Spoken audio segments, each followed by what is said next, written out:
8 millions de dollars, c'est le montant de la somme que le Hamas exige de la part d'Israël, et ce, avant ce mardi. Une somme équivalente à la subvention qatari qui permettrait de rémunérer les salaires des membres du groupe terroriste. C'est ce que rapporte ce dimanche le journal palestinien Al-Ayam.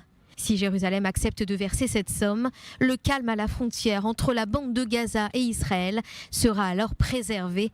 C'est en tout cas la promesse du mouvement islamiste à Israël.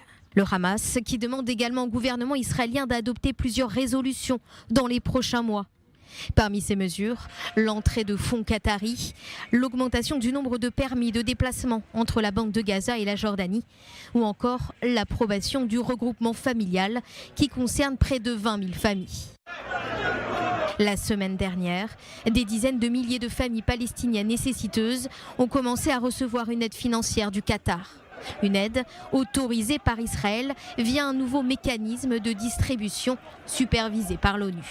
Il s'agit précisément du versement d'une somme de $100 destinée à près de 100 000 familles dans le besoin. Ces familles éligibles ont fait la queue durant des heures devant près de 300 centres de distribution. Depuis 2018, un responsable du Qatar entrait régulièrement dans la bande de Gaza avec des valises remplies de billets. L'argent était alors distribué par le Hamas aux familles. Mais très méfiant, le nouveau gouvernement israélien a manifesté son opposition à ces méthodes de transfert, accusant le mouvement islamiste de détourner l'aide à des fins militaires. Pendant ce temps, Mahmoud Abbas compte torpiller un accord d'échange de prisonniers entre Israël et le Hamas. Mais plusieurs sources égyptiennes accuseraient le président de l'autorité palestinienne de jouer un rôle destructeur en empêchant la conclusion de l'accord négocié par l'Égypte. C'est ce que rapporte le média affilié au Qatar, Al Arabi Al Jadid.